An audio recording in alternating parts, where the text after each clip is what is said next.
In this episode of Man vs. Marriage, Handling Change Part 2. You don't want to miss it. The podcast. How good do you want your life to be? It's really about becoming the best version of yourself that's possible.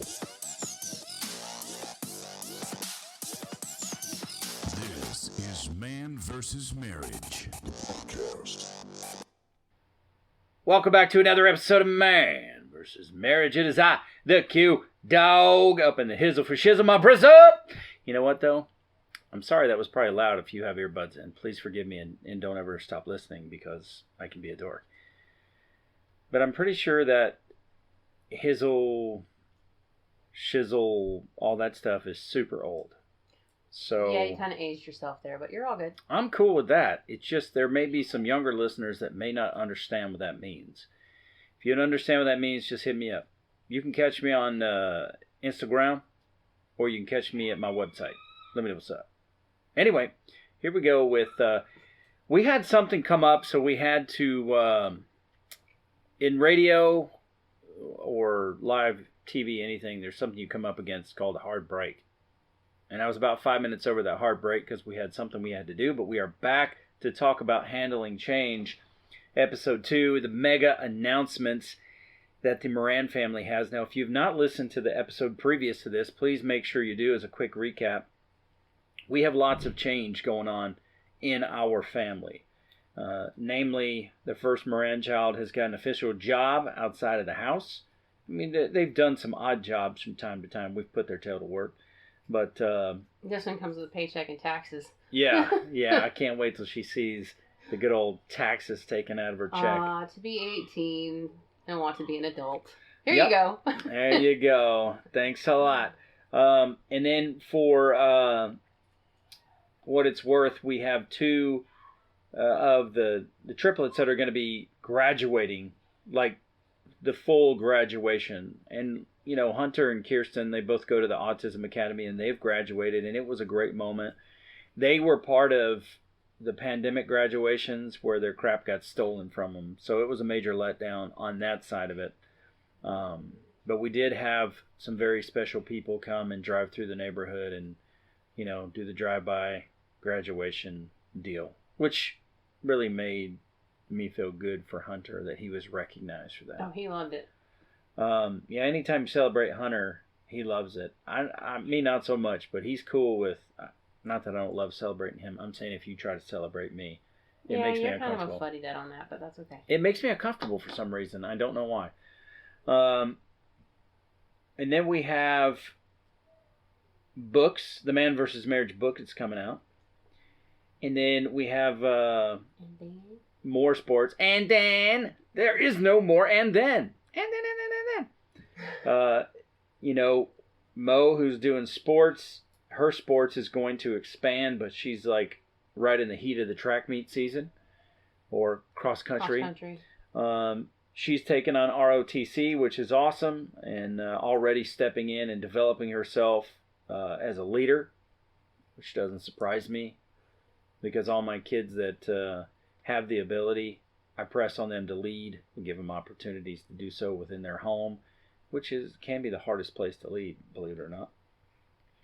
And then I recently have earned a promotion at work, and that is going to change our schedule. The Man vs. Marriage book that will be coming out probably 2022. And there's just a lot of change that's all happened at one time. And the intent of that program was, to say, hey, look, there's tons of change going on.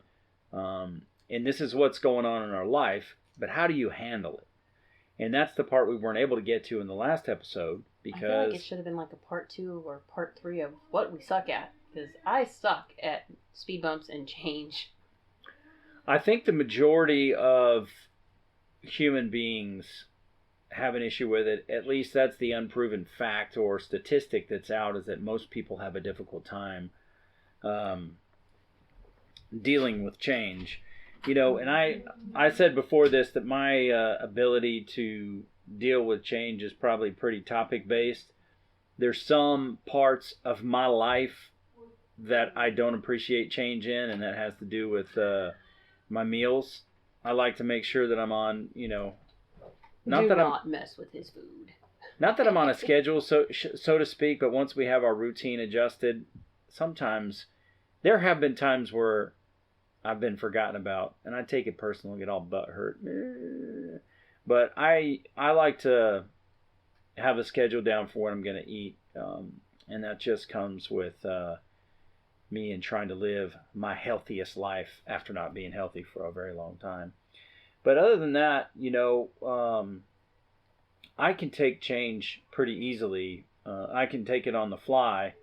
There are some things that change and it's disappointing, but it doesn't ruin my life. And for Jeannie, she's different. She needs things that are planned out, and she wants to know what to expect because she kind of thrives. And if I get this wrong, she thrives in certainty. That's good for her. Well, I have to have some kind of organization in chaos, because if you look around, I'm a little chaotic in things, but I don't like to have stuff sprung on me or things that could have a huge impact. I don't like, because a lot of people rely on me. So if I get rocked, then it screws up everybody else. You know the saying, when mom gets sick, the whole house goes down? It's kind of like that in most situations, especially if you're away at work. I'm it, So there's a lot of stuff, and some of it is just old habit, because growing up things were not stable. So it's one of those things that I have to know certain things are taken care of and handled. Yeah, I don't disagree with you there, because like I say, there's areas in my life that I really need certainty, and I think it's a few areas. But as far as change goes, I believe you need to have a process, but as change comes, you need to be able to adapt and overcome that. I have a process. It's called, oh shit. That's my process. That is your process. And we found some workarounds. So the question I have for you as the listener is, what type of change consumer are you? And that, you may not even know what that means, and I have to explain myself. But when change comes, how do you handle it? What do you do? How do you treat the people around you?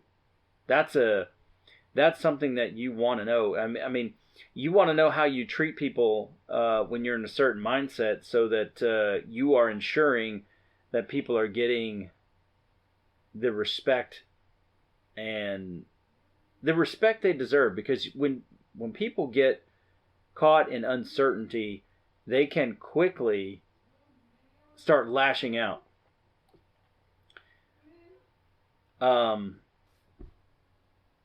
So how is it that you handle change?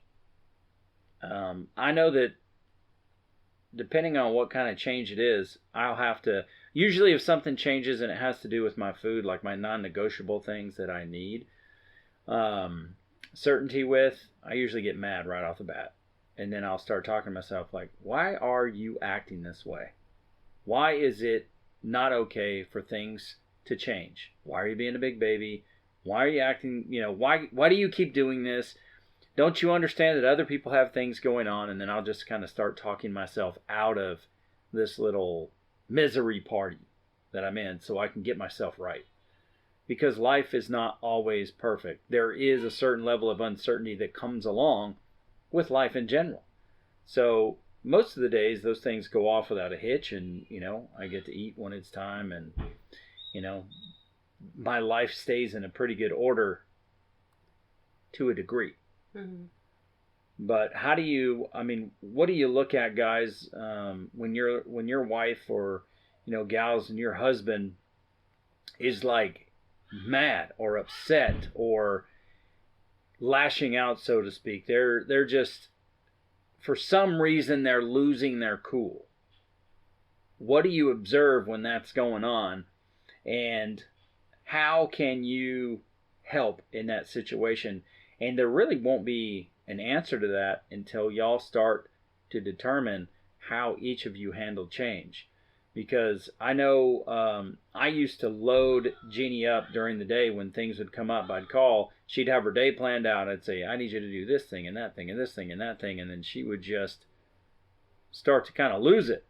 And I would come home and those things weren't done. And, you know, at first it's like the simple explanation is you just don't give a crap about the things that need to get done. And that was completely unfair. And that's where... Didn't usually go over well either. No, and that's where the phrase speed bump came in. And that would give her the idea or the alert that something is about to change or that there's going to be a hiccup within something. And she could prepare herself before the speed bump was announced. It's kind of like, you know, when you have your day planned out, and I'll use the example of Kirsten and the bus. The bus shows up, the aid's not here. Autism is alive and well tonight. Yeah. I will have to take her to school because the bus will not drive without the aid. Okay, well, her school from our home, drive there, drive back, it's an hour because I have to get there, wait for them to unload the buses, come and get her from me, and then leave. And depending on how well she gets out of the car will determine how long I have to sit there. Because I may have to help get her out. And then drive back home. Well, by the time I get home, anything that I had planned, because my day starts, the minute they're on the bus and they're gone, my day starts. Yep. And so anything that I had planned is pushed back an hour. You know, when you think about life and business, if you have to keep pushing your appointments back an hour, it just starts feeling like you're not accomplishing anything. Your day just starts to go downhill fast because it just keeps compiling. That's what a speed bump does to me if I don't have enough prep for it. Mm-hmm. Yeah, I agree. Now, you got a ton of notes written over there, so I'm interested to see what you have for us so that we can learn from you. So talk to us about handling change. I don't know what the notes are about exactly. I pretty much base this on the big changes because when we did this last check-in, we had a lot of things going on at one time preparing to change we figured it was going to be, you know, over a course of a few weeks. Actually, it's all happening within a matter of days of each other. The sports changes, the job change, the the girls getting ready to get their license. We're on a limited time for that. Hannah's job just kicked in. So everything just started kind of happening all at once. And since I suck at a change, having a bunch of them was really difficult. But this time we knew they were coming. So we took the opportunity to kind of settle and have conversations repeatedly of different things that we knew that were coming. One thing that we did on a regular basis and we're still doing is Quincy's checking in with me. How am I doing? Am I okay? Because I've already had a shutdown on the book and I've had to tell the new coach and editor I took a few days off and just walked away from it and went and did something completely different because we made some changes to the book. They're good. I wanted to make the change, but again, it's a change, which means my brain automatically went to, okay, so this detail, all these things need to change. These are in these chapters. This is what needs to be done. And I went into feeling overwhelmed and overloaded because I just added to my workload. And so I shut down for a couple of days and I just told her I'm taking a step back. We had 3 days where the school schedule flipped. The day that was supposed to be a flex day changed to the next day because of testing. The next day they were supposed to stay after school for something and I didn't get told until that morning, hey, I'm going to be there an extra hour. So then I had to make arrangements for one of the other kids to stay because no one stays at school alone. You know, there was just a lot of things that were happening. So you were constantly, in those 3 days, you were constantly checking on me to make sure, what are you doing? How are you feeling? Where's my headspace at? Because I will crumble quickly and just go straight to pissed off. And I'll mow through it, but I'm going to be pissed while I do it, and then everybody around me is going to deal with it. I own this. I know this is who I am. I own this, okay? I know I'm an asshole. I get it. But I also have the tools to help me not be that way, and that's where Quincy comes in to help. So we took the opportunity when we knew all this big stuff was coming. We sat down and, for example, when we started discussing the possible change in job, you know, Quincy knew the opportunity was coming. This is one of those things that we don't make big decisions without discussing it first. We don't pull the trigger on anything huge without discussing it and making sure that we're both on the same page. We talked about everything from where your headspace was, what was the pros and cons for you personally. Had nothing to do with what the job could do for us or what it meant for the family yet. We were focusing on what does this mean for you personally? Is this something that you want to go after? Is this something you can challenge yourself in? Or is this just something to move out of the current situation? Like, what were we trying to do? Were we trying to just get to another job that we could maybe transfer later so that when we want to move, like, what were we going after? It's important for us that we know what the goals are. If you're just making the change to make a change, first of all, that's not a reason to do it. Because if you don't have a goal in it or purpose behind it, I don't think you're going to get very far in it. But for us, it would totally screw things without discussing it through. Then we sat down and went over, financial changes, time limit changes. Financial changes, I didn't know anything about it. I don't really get into that too much with him because Quincy handles a lot of the budget stuff. So, but for me, because I need to know that everything is handled, he already went in and started making the steps to refi the house to save a little bit on that. And then he started making adjustments to the budget. We started looking at some things that we needed to change because obviously kids need driving lessons. We have some things that need to be adjusted in the savings account. So what he did was went through the budget with me and showed me, this is what we're doing. This is what I'm changing. This will help us. So if there is a difference in income, or if we have something that comes up with the house or maintenance, like the front yard, good Lord, the front yard, just these different things that we are wanting to do, if they have to be postponed or changed, just writing the book and getting the coaching, all of these things had to be considered. And every time with Quincy and I, money is the big issue. So anytime something comes up where we need to take money from one thing to make another thing work, we both get really sketchy. We'll put it that way. It starts to get a little tense around the house. But he had already gone through to show that this move to the new job and the things that we were looking to do, some things might get pushed back a little bit further or might have to get, looked at later on down the line. But he took into consideration, one of my biggest concerns is financial stability. And he made sure that I could physically see, we'll be okay here. Medical insurance is another huge one. And he made sure, because there were some changes coming there too. He was like, look, this is what they're looking at. We can still do this or we can do this. What do we want to do? But he didn't just let everything roll over and change without telling me. Does that make sense? It was just, there are small things that, they seem small to me now, but in the moment, that's where my head goes because it's always been there. That's coming from what we came from and getting to where we're at. You don't always forget what you went through, and sometimes you find yourself reverting back to that thought process. Yeah. We went over your new schedule. What was it going to be like? Are you going to travel as much? He's going to have some nights where he's going to have to be out of town, which means I'm going to be alone with the kids. That's new. Looking at, there's new responsibilities coming with driving, with the new job for Hannah, with the sports, with the graduation and senior activities.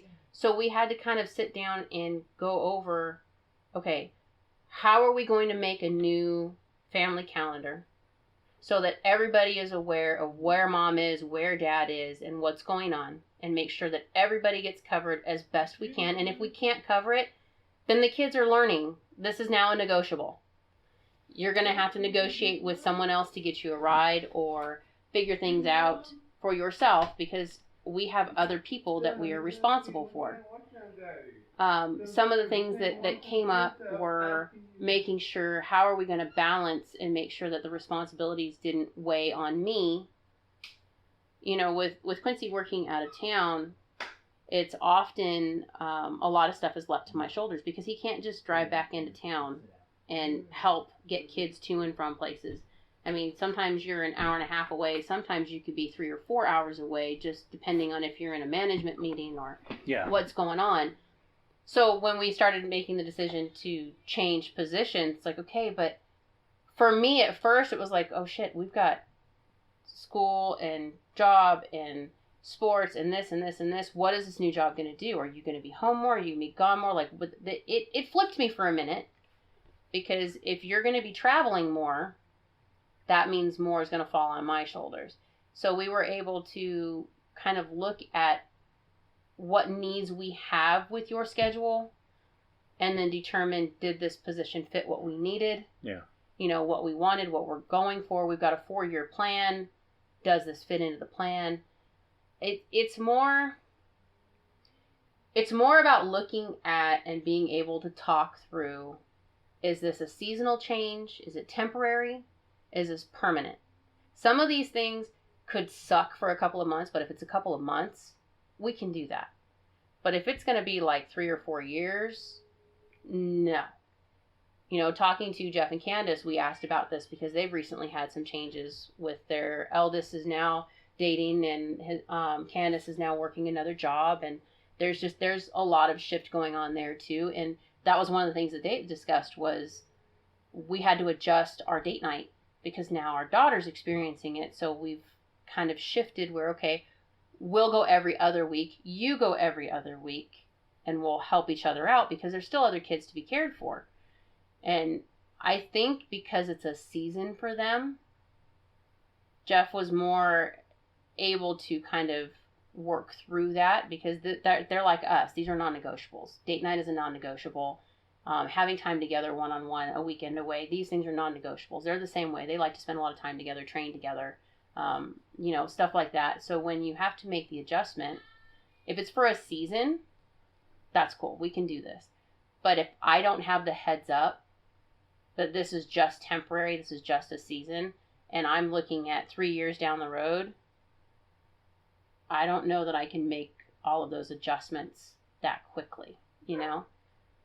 It's being able to know what your spouse is going to do too. I mean, Quincy will worry about putting too much on me. He'll worry about my stress level. He'll worry about my back, you know, things that tend to come up, but we have to find a way to walk through those. So basically what it boils down to is you're having a conversation. If you're going to make big changes, what are you going to do for it? Why are we doing it is the first question. What's the purpose behind it? Is it a pro or a con? Make your lists. What are the pros? What are the cons? Do they outweigh each other? You know, is it a pro and a cons list for both of you in the process? Know each other. What's your concerns and what are your fears? If you know what your spouse's concerns are, if you know that medical insurance is a big issue, if you know that, you know, changing a job would rock things, if you know that your kid trying to drive behind a wheel, Quincy and I did not see eye to eye on this for a really long time. Our kids wanting to drive or be in a car with someone who drives who's 18. I had a hard time with it. We had to come to some kind of agreement of, I need to see the person behind the wheel for a while first. I have to trust that person first. And it wasn't the happiest moment for the kids because we were not in agreement, but we made the decision, if we're not in agreement, then it doesn't fly. You know, you have to decide those things. Then we came up with a plan to combat the fears.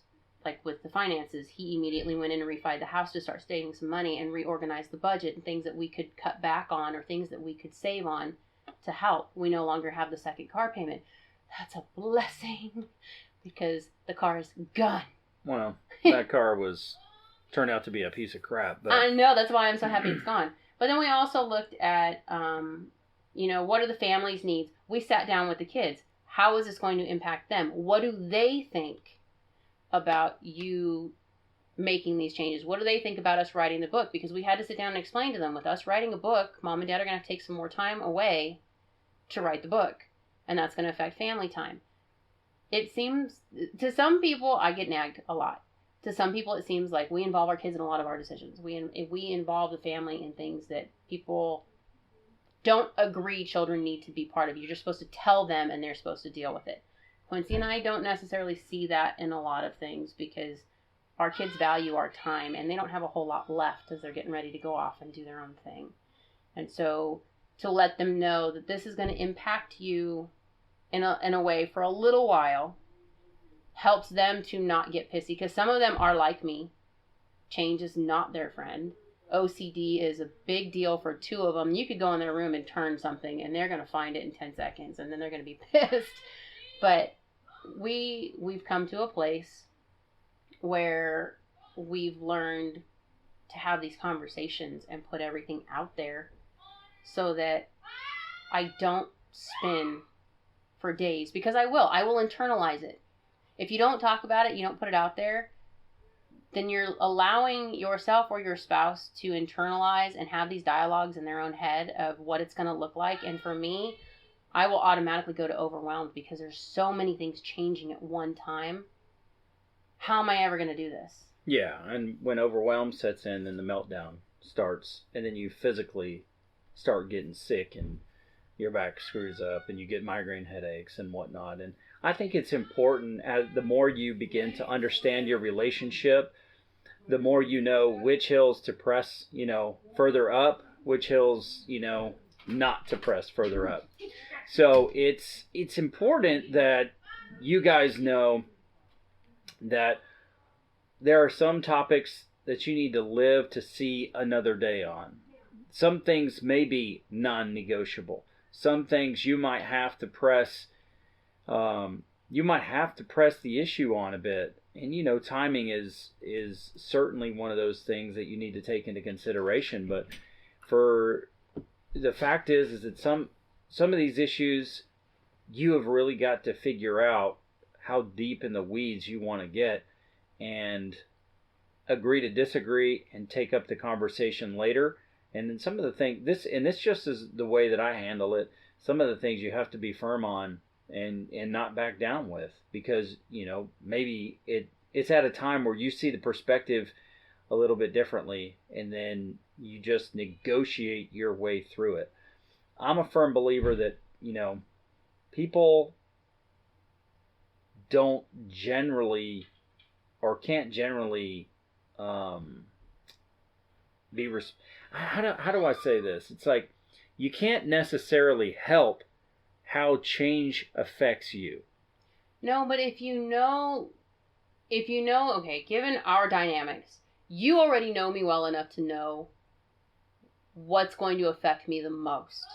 Yeah, so what I'm saying there is I can't hold you responsible for how you handle change, because it's not necessarily your fault how it affects you, but no, it's ingrained from past things and uncertainties or instabilities that we're trying to still work through now. It could even be how you're hardwired. True. I mean, there are just personality types that don't handle change well, and that's basically what I'm trying to say. So I can't hold you responsible for that, especially if you've never stopped to consider it.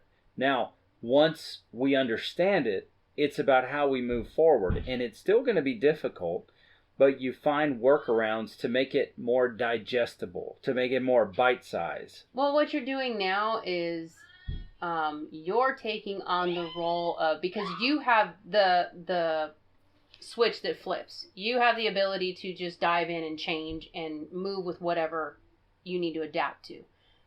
Because you have the strength in that area, then now you've come alongside me to kind of balance me out, to help me make those changes without, and we started taking it bite size at a time.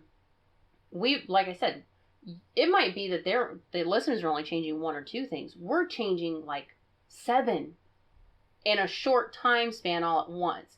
So it's not like, oh, hey, we bought a house. Yeah, buying a house is a big deal, but it's one big change, buying a house. But when you're doing several at one time, and you have somebody who gets overwhelmed easily, or you're dealing with someone who doesn't deal with change because there's an uncertainty on what it looks like. I can't always see what something looks like, even as hard as I try. It's really difficult for me to see 5 years down the road. Quincy, on the other hand, can look at 5, 10, 15 years down the road, and he has a plan. Me, ask me what's going on next week. I could probably give you that. And that's if. That's a big if. But you've taken the responsibility to come alongside me and help me through it, not beat me up for not being able to make the adjustments and, not being able to do what you do. We used to have that trouble because we couldn't understand why couldn't I just get on board with what you were doing, or why couldn't you see what I was trying to get you to see, but we didn't think alike. Yeah, absolutely. And so with that being said, I'm asking you, if you spring some change on your wife, dude, and she just loses her crap or she goes into meltdown mode, understand that it may not necessarily be something that she can help. Mm-hmm. So this is a journey that y'all will start together in understanding how do each of you deal with change, and would it benefit you to come up with some kind of terminology, what we refer to as buzzwords or buzz phrases, so that you can introduce changes or hiccups or questions about the future. And I think it's extremely important that you get a handle on that. Now, if you don't, the thing is that all the changes that are happening right now are things that we were working towards happening. We just didn't plan them all to happen at one time. And didn't necessarily know what that looked like. Yeah. We just knew what we were going for. And when you're talking about your career, you get to a point where it's like, what do we value more? All these bills that we have to pay, or do we value time spent? What's more valuable? Having me home, potentially more and more involved with the family as autism gets more and more difficult, and as you know, our kids are growing up even more, or do we value more money? I mean, you got to have the money to facilitate your life. Okay, I understand that part, but then what it comes down to is, where do you place the value of your time and your presence? And so going into this new position, that's what we had to look at. Even if the money is different, if the money is less, what do we want? And that's what I would encourage you to do, is look at what you want. And then understand that, in any negotiation, there's going to be pain on either side. But you need to make decisions that you understand there may be short-term sacrifice, but in order to get where you're going, it's just something that you're going to have to endure. And we didn't expect all these things to take off as they did. Although, talking with one of my real good friends, Stephen, he kind of spoke his heart to me. He gave us an idea that it might go this way. Well, and here's what we came up with.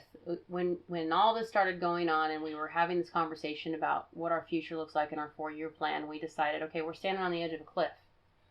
Do we stand here and be content with what we have and where we're at, or do we jump and see what's on the other side? Now, a lot of people look at that analogy and think, well, you can jump and you can crash and burn. We could, but if we don't jump, we don't know. Mm-hmm. And I don't want to be content in I don't want to be content in being uncertain. Oftentimes I think that's something that some people like myself get stuck in. We're content with being uncertain, because if you're not changing anything, then I'm okay. But at the same time, I'm not okay, because it's still not what I want exactly. Yeah. But you're not willing to put yourself out there to find out. It's like, this is the dumbest thing, and Rita and I laughed at me really hard for this. I'm afraid to succeed and afraid to fail. So what the hell do you do? Yeah. If you're afraid to fail at something, you're never going to try because you're afraid to fail. But if you are afraid to succeed, you're going to sabotage yourself the whole way. Mm-hmm. Because you're trying not to succeed just in case you're going to fail. Which basically means you're content with being nothing. You're sitting in the middle doing absolutely nothing. So you're not really content because you're not happy. You want something more, but you're not willing to put yourself out there to get it. Yeah. That was really, really, really hard to get slapped in the face with. But it made sense to me because I wasn't doing anything. I was just living. Survival mode. Yeah. And I just pulled out of that, I don't want to allow uncertainty to dictate the terms of my life to me. Mm-hmm. And that there are some things that are way too uncertain. But you will never know unless you take that step or that leap of faith. But you have to know what you're working for. You got to know what you want. You have to make a determination within yourself and, collectively with your spouse. And we do involve our kids in some of these things because there are some things that I just did not appreciate as a kid growing up when things were changing. And anytime my kids were going to get a shot or something was going to happen, I am the one who is going to be very upfront and say, look, I'm never going to lie to you. This is the deal. It's like life-changing situations. I didn't want any of my kids to find out from anybody other than me when my grandpa passed away, because it was the first person that they had dealt with the loss of this magnitude. Yeah. So that's where I come in. I sit down. It's like we have to have a family meeting. And today I said it. We're going to have a family meeting. And everybody's like, what did we do wrong? So it's not that I want that to be, the idea that anytime there's a family meeting, there's a problem. But I do want to involve my children, especially as they get older, when we are looking to change things. And that will, in my opinion, help them for how they decide to move forward with their families and their life. And it's not that I'm not a proponent of teaching my kids what to think. It's teaching them how to think critically. And I can only do that by showing them through my actions. And, a lot of the decisions that get made are just right here with Jeannie and I. And then we will take and we will filter that down to the kids because it's going to affect them in a certain way. Well, and I think the cool part that's kind of new for me now in all of this is we're always asking, what does that look like? And when we start trying to make decisions and make changes and we're trying to teach the kids, before they make a decision, like Gracie's trying to decide which colleges she wants to apply for. Okay, what does it look like? When you get to college, what does it look like? Mm-hmm. And a lot of times, especially right now, it's really, really hard for me to answer what does it look like. And I kept trying to go over this for myself because there's so many different things coming up. And I was like, okay, but what does it look like? If I could figure out what it looks like, then I can hone in on it. Mm-hmm. And it was pissing me off because I can't figure out what it looks like. And one of those moments where, you're kind of contemplating something and that little voice inside you goes, okay, so go to the clouds. What would it look like in the clouds? If you could see it the way you want it to look, mm-hmm. what would it look like? I can do that. Mm-hmm. I can absolutely do that. Now, whether or not it's an actual, this is the end goal and what we're aiming for it to look like, doesn't matter. But if I can get to the clouds and get enough of a hint of what I'm after, mm-hmm. then I can sit back and say, okay, now start reeling it back in. What parts of this is realistic? What parts of this can we hold on to? Or it's one of those conversations where I have to say, I'll shoot you a text and go, hey, I'm going to the clouds. I need you to come with me. He's always willing to jump to the clouds. He's really good at that. Yeah. So giving that ability when you're stuck and you're trying to process a change and you're someone like me who really struggles to take on that stuff, being able to, if you can't answer what does it look like, what is your end goal, go to the clouds. If we weren't worried about the money, if we weren't worried about the medical insurance, if we weren't worried about the person driving next or the job or how we're going to get them there, what does this look like? Mm-hmm. Okay, well, Hannah would be able to hold a job. Gracie would be able to drive and go to college. Ashton will be able to get a job and go to college. You and I would be able to have more time at home with the kids, so you could help me with Hunter and Kirsten. You and I we're going to have to find somebody to help with Hunter and Kirsten so we can still have our time. We would have somebody lined up for that. But being able to just throw those things out there, these are the things that I want. Mm-hmm. Doesn't mean it's what it looks like. It's just what I want. Okay, well then these are the changes that are coming that will help us get to those things. And then these are the things that we need to start looking at to get the rest of it. It's a lot easier when it's broken down. It seems like such a simple thing when I say it, but processing through it is just not easy for me. Well, I don't think you're simplifying it too much. In order to have an idea of what you want, you have to be able to conceptualize it.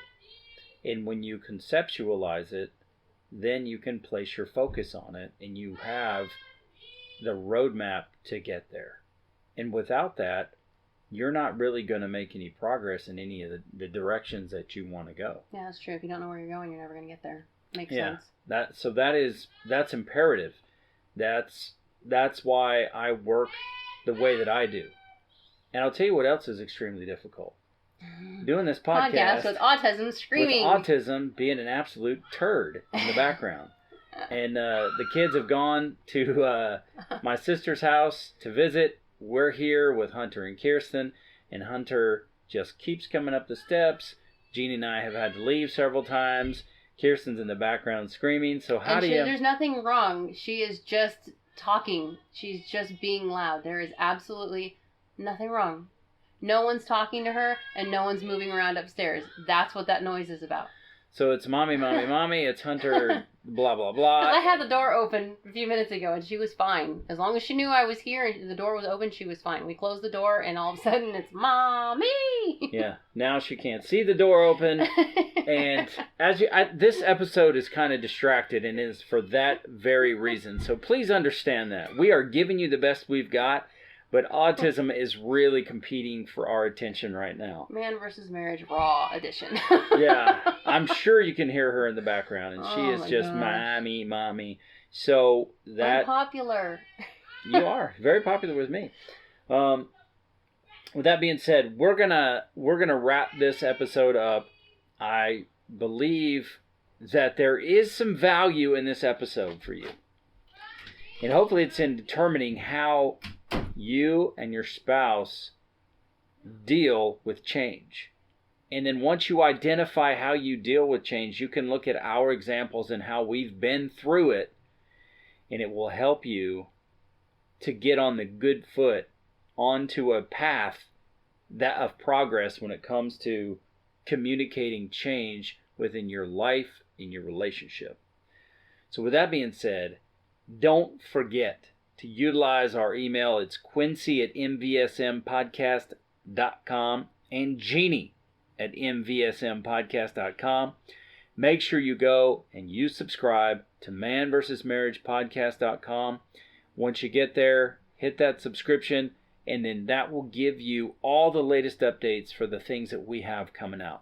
I really, really appreciate you listening to this episode. Let us know how it helped you. Reach out to us anytime. We will do our best when we get back to you to give you the best advice and feedback that your money pays for. And it's free. So don't forget that.